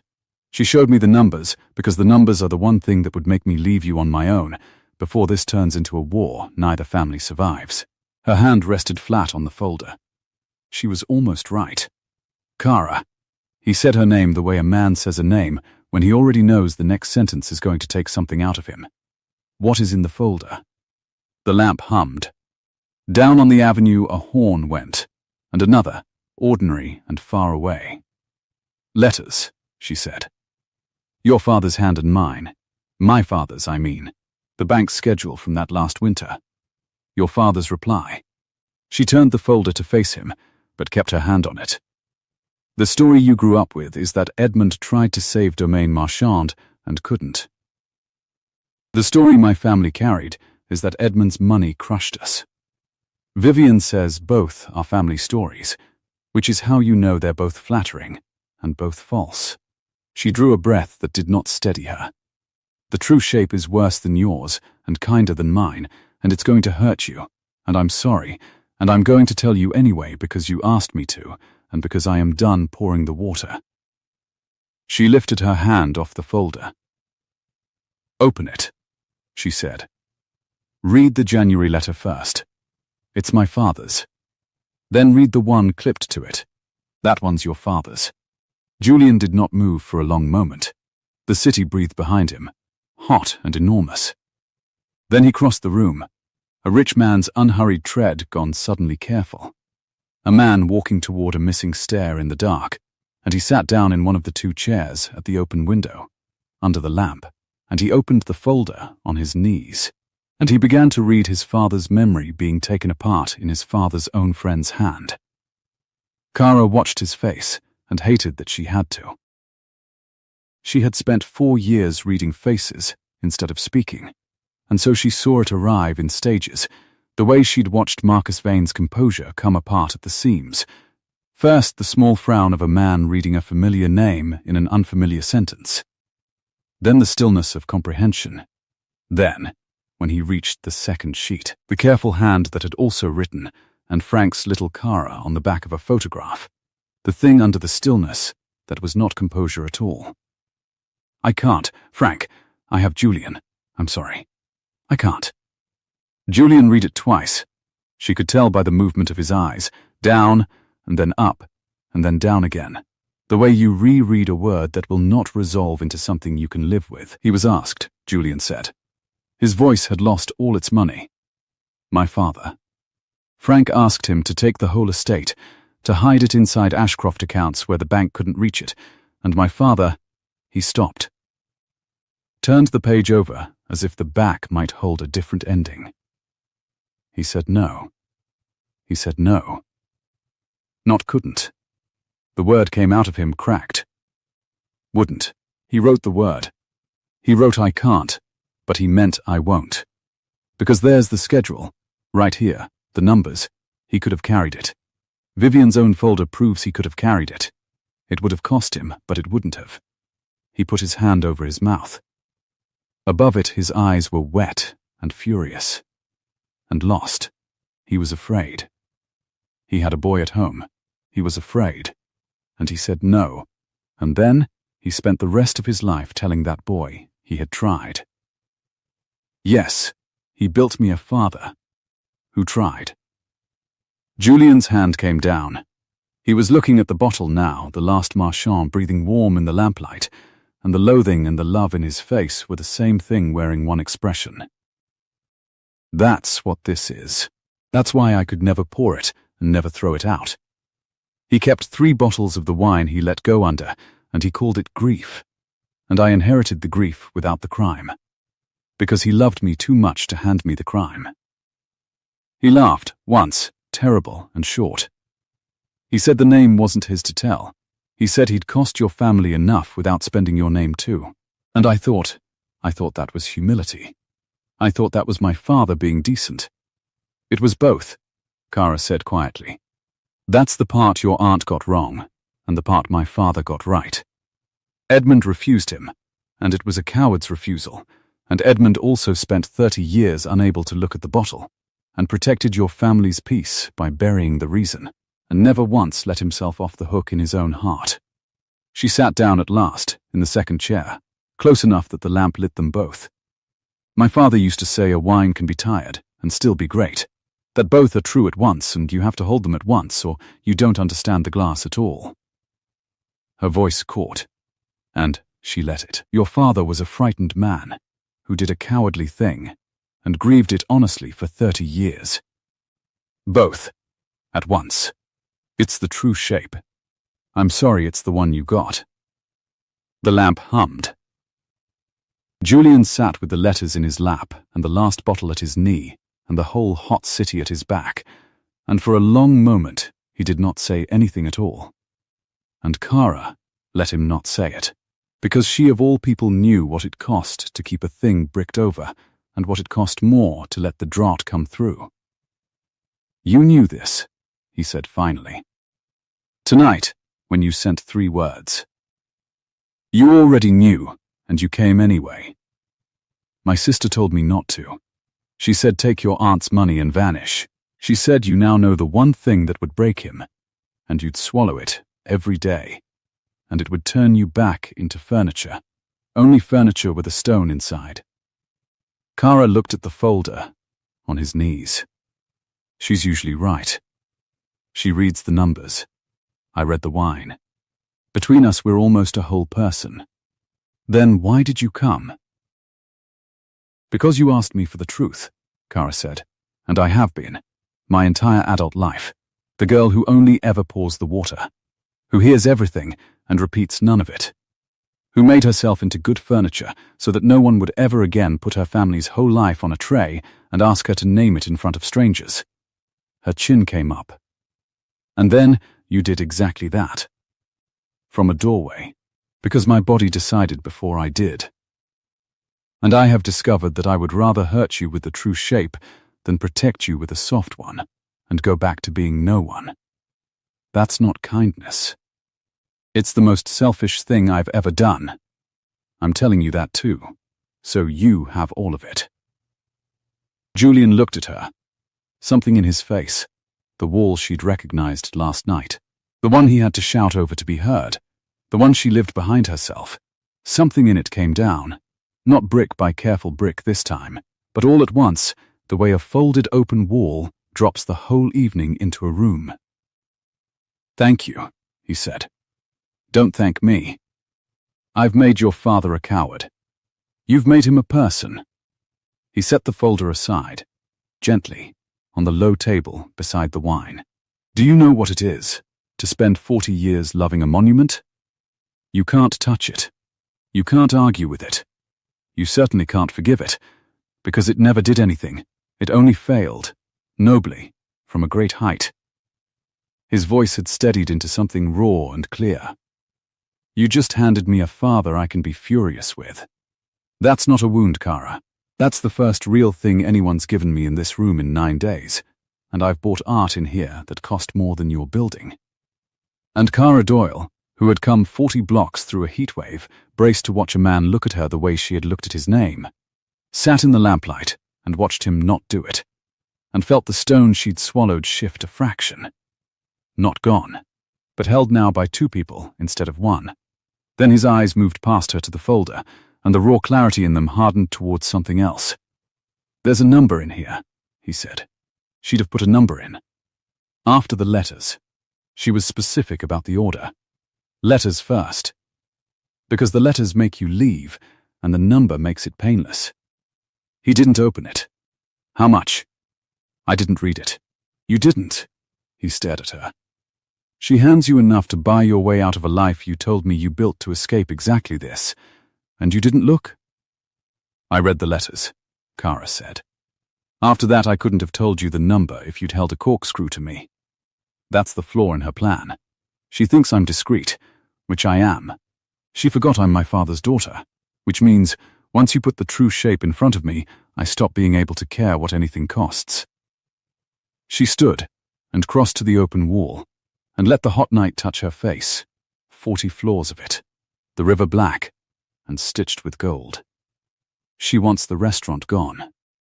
Turned back into 6 suites, because that's what the numbers say. The vote's at 10. The vote's at 10. He rose too, slowly, and came to stand a careful distance from her at the open wall, the way he'd stood a careful distance in her tasting room, close enough that she could feel the warmth of him against the warmth of the night, and could not tell them apart. If I walk in without you signed, I lose it. She's been right about the numbers for 4 months. The restaurant is a rich man's toy. The suites make money. Everyone in that room knows it. He looked out at the city. And she is going to stand up and say the name Marchand, and the Trade Weekly is going to be waiting downstairs, and she is going to make me choose between my father's memory and a wine list, and she has designed it so that either choice ends you. Then don't hire me, Kara said. He turned his head. I mean it. She kept her eyes on the river. You don't need a head sommelier to keep a restaurant. You need one to make it worth keeping. There's a difference, and it's the whole world. My sister said that tonight about something else, but it's true here too. Her thumbnail found her fingertip. Hire someone credentialed. Someone with no photograph in the archive. Miss Reyes was good. She hedged because the room was cruel, not because she couldn't taste. Sign her before 10. Keep your restaurant. Keep your father's memory soft. Keep the war from ever starting. I'll take your aunt's number, whatever it is, and I'll go back to being furniture, and in a year this will be a strange story you tell at a dinner about the night the water girl got lucky. Is that what you want? It's what keeps everyone whole. That's not what I asked." He turned fully to face her, and the lamp threw his shadow long across the marble, across the folder, across the last warm bottle. "I have spent 9 days and a great deal of my father's memory learning the difference between the shape that keeps everyone whole and the true one. You taught it to me tonight, so don't stand in my open window and hand me the soft version now. What do you want, Cara Doyle? Not what keeps me safe. Not what keeps your sister's promise." "You." The heat stood up off the city. Somewhere below, a horn answered a horn, answered a horn. "I want the room," Cara said, and her voice was not quite steady, and for once she did not despise it for that. "I want to walk into a marble room and name the wine, and not have to be furniture afterward. I want to say my own name out loud in a place like this, and not have it cost me the ground I stand on. I want—" She stopped. Started again, flat and careful, and then not careful at all. "I want to work in a room where the true shape is allowed, and there is exactly one of those in this city, and you built it, and your aunt is going to vote it into 6 hotel suites at 10 o'clock tomorrow morning. Then come and stop her." "Julian, come and be right in front of them," he said. And it was the same sentence from last night, the exact same words, and they landed entirely differently now. Except this time you don't name a wine. This time you name the true shape. All of it. My father, your father, the January letter, the word wouldn't. In front of the board, and the press, and Vivian, and God. His eyes held hers. "You said you're done pouring the water. So am I. I have poured the soft version of my own father to every person who ever asked about that bottle. And I am finished. Come and help me spill it. It will cost you everything. The memory. The clean version. The board. Maybe the whole group. Vivian chairs it. She can make your life. I know exactly what it will cost," Julian said. "I've spent my life being the man who hides the number. Let me be, once, the man who reads it out." A ghost of the not-quite smile touched the corner of his mouth, and, this time, stayed, besides. "I have it on very good authority that being right is only ever the thing that starts it. I'd like, for once, to find out what it starts." And Cara Doyle looked at him in the lamplight, at the wall come all the way down, at the last bottle of her father's whole life breathing warm between them, and she did the thing she had promised Bev and herself, and 4 years of hard-won quiet she would never do again. She decided to be loud. "All right," she said, "but not your aunt's version, and not my family's. The true one. Both at once, tired and great. You have to be able to hold both or you don't understand the glass at all." "Both at once," Julian said. He reached down and lifted the last marchand from the low table, and he poured 2 fingers into 2 clean glasses, and he handed her one, and this time his fingers did not avoid hers, and she noticed, and did not hate that she noticed. To the true shape. To the true shape. They did not drink to being right. They drank to the wine, which was tired and great, and Cara held it to the lamp the way her father used to hold it, and the violets were almost gone, and it was one of the finest things she had ever put her nose to, and both of those were true, at once, and that was the whole thing that had always been the whole thing. 10 o'clock, she said. 10 o'clock, he agreed, and for the first time in 9 days, and possibly in very much longer than that, Julian Ashcroft looked like a man who was not alone, in a room he'd built too high to be heard in. The board met on the 41st floor, in a glass box that faced the same white river, and by 5 to 10, it was full. The 3 men who signed things. 2 more she hadn't seen. A lawyer with a soft leather folder, the woman from the Trade Weekly seated against the wall with her recorder held up like a collection plate, and Marcus Vane, uninvited, arrived as an expert witness against her, taking a chair by the door with the composure of a man determined to brazen out the fact that he'd been fired at 6 o'clock the evening before, and at the head of the long glass table, in cream linen and shell pink pearls, folding her reading glasses with a click, sat Vivian Ashcroft, who looked at Kara come through the door beside her nephew and did not seem for one instant remotely surprised. "You read the letters," Vivian said. It was not a question. "And you came anyway. And you brought her." She set the glasses down. "Well, I did tell you decided men don't listen. It appears the disease is catching. Aunt Vivian." Julian pulled out a chair for Kara and did not sit himself. "Before you call the vote, there's a thing the board should hear. The board should hear a great many things. Chief among them the second quarter figures on the suites versus restaurant model, which say, the board should hear the true shape of domaine marchand," Julian said, in my father's hand and Frank Doyle's, "because you're about to vote on a restaurant whose whole story you think you know, and you don't, and neither did I until last night." He set the cream folder on the glass table. "You gave these to Miss Doyle to make her leave. She read them and came to stop you instead. I'd like to read one of them aloud." The room went the particular kind of still that money usually prevents. Vivian's face did something Kara had not seen it do.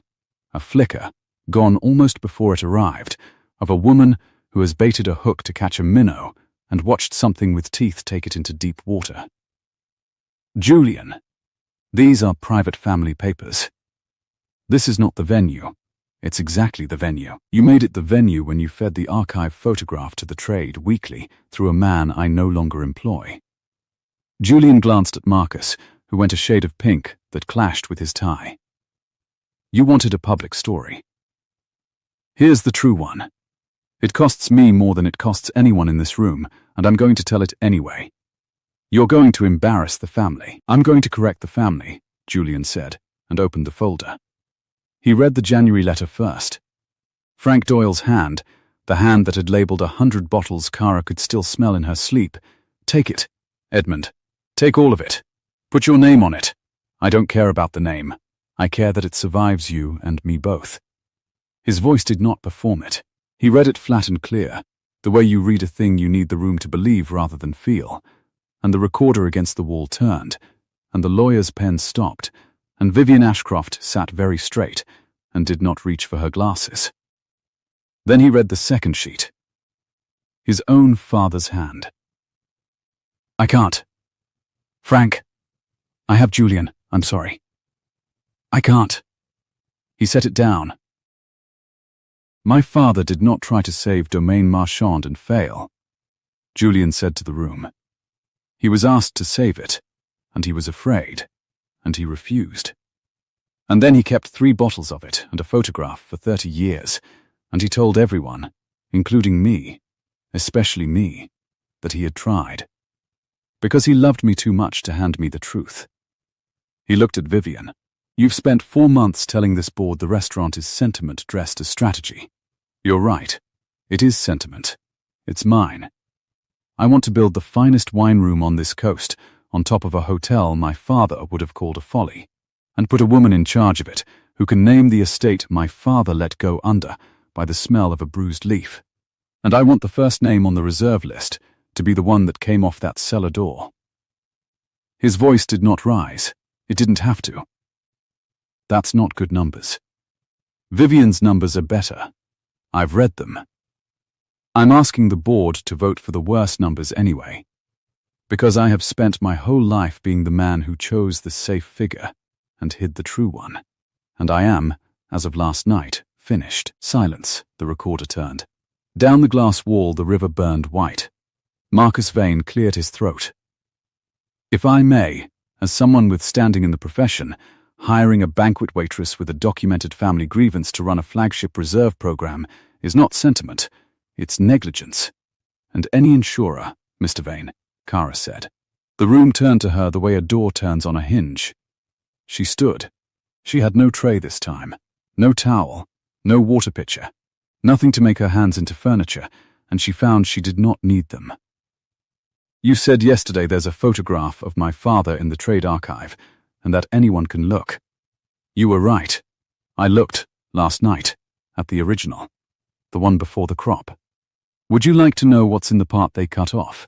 She drew the amber photograph from her bag and laid it flat on the glass. 3 people under a string of lights, 2 men laughing, and a small girl between them, delighted, safe, clapping so hard her hand blurred. Frank's little Cara, it says on the back, in Edmund Ashcroft's own hand, who tells the wines. She looked at Marcus. You've spent 2 days trying to make me a woman with a grievance who walked into a restaurant to settle it. I didn't walk in. I was handed a tray. And the family in that photograph weren't enemies. They were 2 frightened men and a daughter who loved them both, and one of the men made a coward's choice and grieved it honestly for 30 years. And the other lost his land and never once let his daughters hate the friend who refused him. Her chin came up the fractional degree. That's the true shape. It's worse than Mr. Ashcroft's version, and kinder than mine. If you want to insure against it, insure against the fact that I will pour every glass in that room, knowing exactly what wine costs. I can't think of a better qualification. Neither, I suspect, can you? The tradeswoman was writing so fast her recorder seemed almost redundant. Vivian Ashcroft looked at the photograph on the glass for a long moment, the 2 laughing men, the safe delighted child, and something moved across her old face that was neither triumph nor sorrow, but something more expensive than both. Put it away, she said quietly. The photograph, before the woman by the wall makes it the cover. Cara didn't move. Vivian looked up. I'm not asking to bury it, Miss Doyle. I'm asking because a thing that private shouldn't be typed by a stranger before lunch.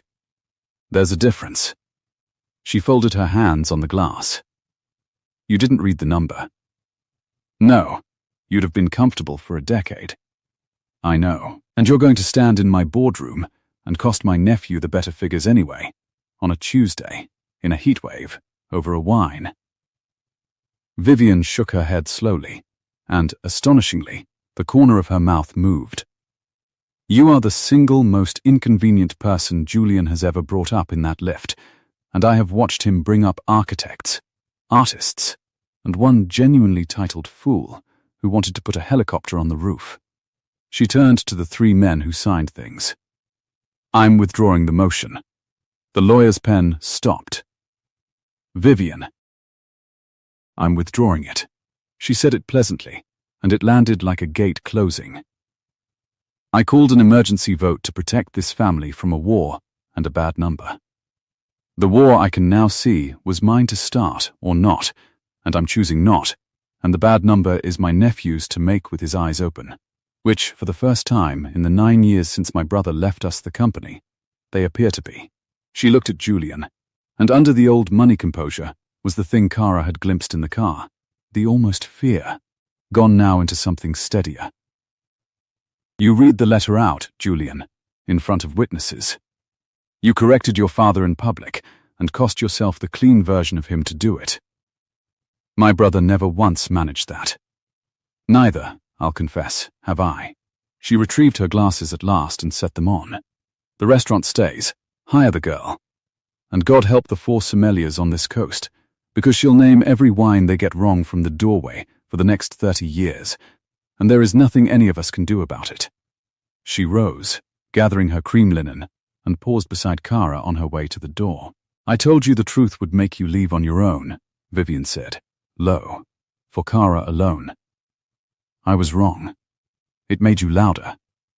I've been running that board for 40 years on the assumption that discretion and cowardice are the same instinct dressed for different rooms. Her glasses came down a 1/4 inch. You've made me reconsider, which at my age is an outrage. Come to lunch on Sunday. Bring your sister. She reads numbers, I'm told. And I've no one left who'll argue with mine. And then, almost too quiet to catch, your father raised a daughter who tells the wines and cannot be bought.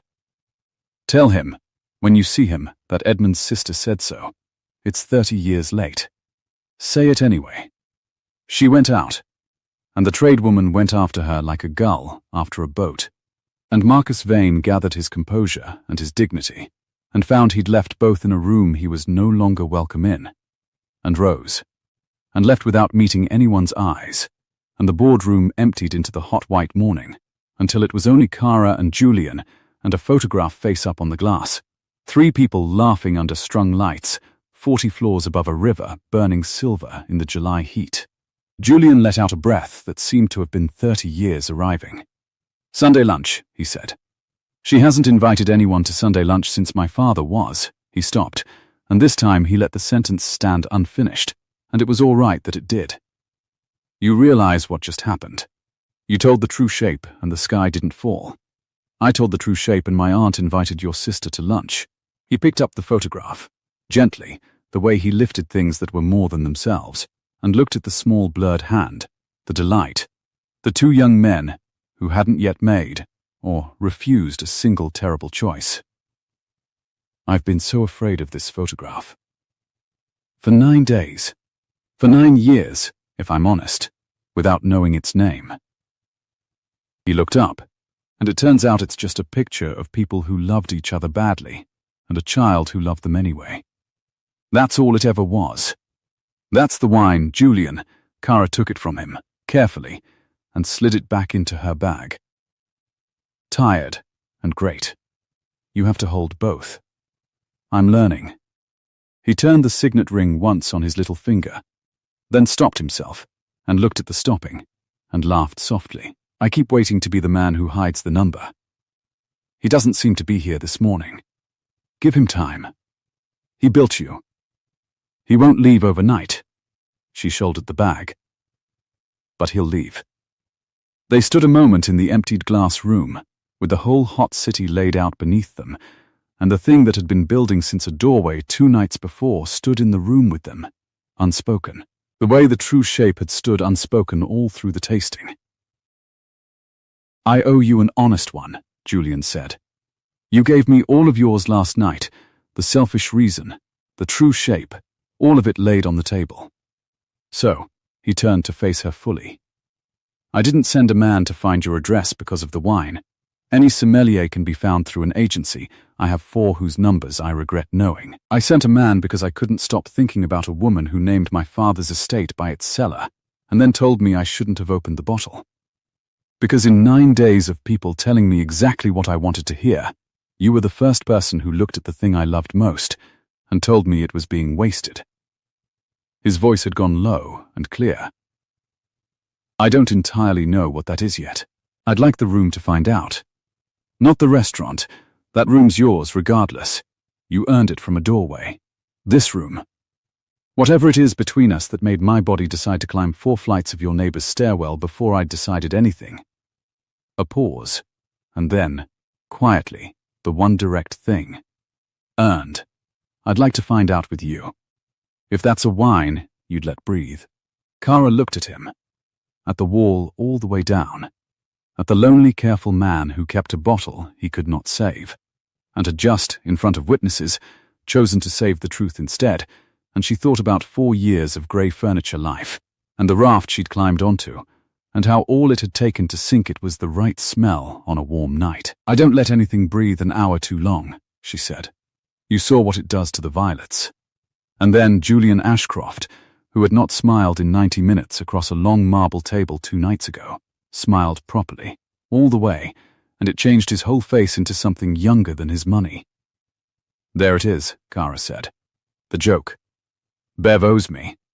She bet you couldn't. "I'm told I'm learning that too." "You're a slow decant, Mr. Ashcroft." She let herself smile back, and it felt like the screen door swinging open on a kitchen with blue tiles. "But there's chalk under it. I can taste it. This is one of the last good years they made you themselves." They opened the Meridian 9 days later, on the hottest evening of the year, with the west wall folded open to a sky going peach and bruise blue over the river and the air conditioning fighting the heat and losing politely. Kara wore black again, but her own black now, a sommelier's, with a single small pin at the collar in the shape of a bunch of grapes that had come by courier the morning of the opening in a flat velvet box with no card, because Vivian Ashcroft did not sign the things that mattered most, having spent 40 years learning that a name on a gift was a kind of invoice. The reserve list opened with a domaine marchand, not his father's last bottles, which they had finally opened between them, uncorked at last for the right reasons, instead of hoarded for the wrong ones. But a case Kara had tracked down through a merchant in the old country, the 2003, a great year, one of the last they'd made themselves. The card beside it on the list read only, Domaine Marchand, before the West parcels. Ask your sommelier. She grew up on it. Bev came, in a dress instead of her floor blacks, and stood at the folded open wall, with a glass of the Mosel Riesling Kara had put on by the glass at a price that undercut half the coast, and shook her head at the whole glittering room. 4 years I had you as the best furniture on my floor, Bev said. And it turns out you were afire the whole time, just waiting for somebody to leave a door open. She sipped. This is the cheap one, isn't it? The 3-year-old you named in daylight. It's the best value on the list. It's better than half the things here that cost 10 times as much, Bev said, and then narrowed her eyes, because it was Kara's own line from the courtroom. And Kara only smiled and refilled a water glass before anyone noticed it was low, because some furniture you never entirely put down. Tessa came with their father. Kara had not been sure he would. She had gone to the little house herself 3 days before and sat at the kitchen table with the blue tiles and the screen door that still did not latch, and she had put the amber photograph in front of him, Frank and Edmund.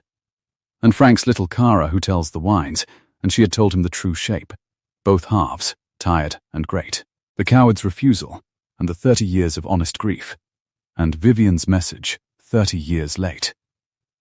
Frank Doyle had held the photograph a long time in hands that had labelled 100 bottles, and then he'd said, in the voice out of the glass, Edmund's sister said that I raised a daughter who can't be bought? And Kara had said yes, and her father had looked out the screen door at the summer garden for a while, and then he'd said, then I suppose I have to come to your opening, if only to see whether the boys built a room worth the name being on the list, which was, from Frank Doyle, a standing ovation. Now he stood in the middle of Julian's glass box 40 floors above the river, a retired vintner in his one good jacket, holding a glass of the 2003 to the last of the summer light and turning it, and Kara watched him from across the room the way she used to watch faces instead of speaking, and she saw the exact moment the wine reached him, the cedar, the dried violet, the wet stone, the bruised blackcurrant leaf from the far side of a screen door, and she saw her father close his eyes, once, and open them wet, and lift the glass a half-inch toward no one, toward everyone, toward a friend who had loved him badly and grieved it honestly, and was long past the reach of any letter. Julian crossed the room to stand beside him. Mr. Doyle.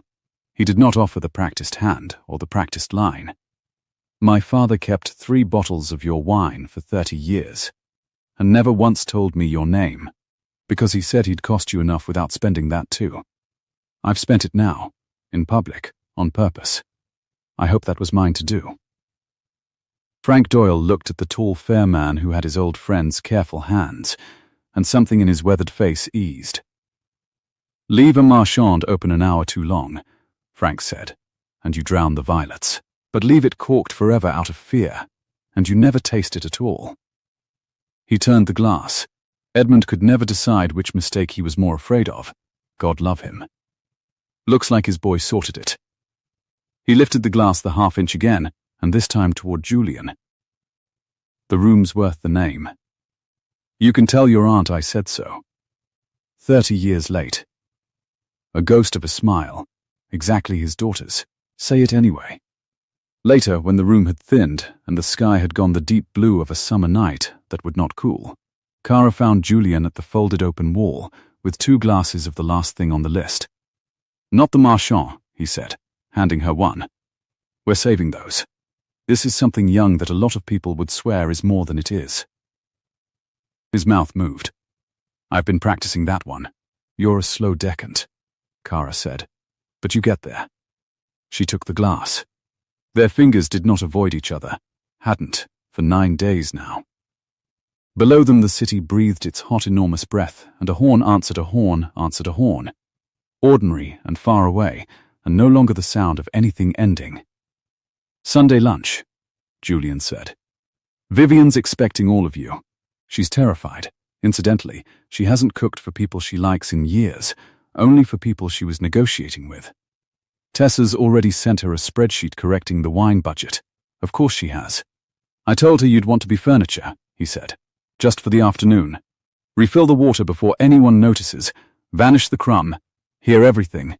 Repeat none of it. He looked at her sidelong. She said, and I quote, "That girl will never be furniture again, Julian. She was never furniture. She was a fire under a dust sheet. And you had better spend the rest of your life keeping the sheet off her, or I'll have you off my board." Kara laughed, a real one, from the place 4 years of quiet had bricked over, and it carried out through the open wall into the summer dark. "To the true shape," she said, and lifted her glass. "To the true shape," Julian said. "Tired and great. Both at once." They drank, 40 floors above the river, in a room built on the finest thing a frightened man ever let go, and the bravest thing his son ever chose to keep. The truth of it, poured out at last and breathing. Exactly as long as it should. And somewhere below them the city went on about its hot, bright night, full of doorways, any one of which might, on the right warm evening, with the right smell on the air, hand somebody their whole life on a tray and dare them, at last, to be loud. If this story warmed something in you, if you believe the quiet ones are the strongest, and that the truth, poured out at the right moment, is always worth what it costs, stay with us. Subscribe to Platinum Diaries, and let the next story find you the way the right wine finds the right nose, exactly when you're ready to name it.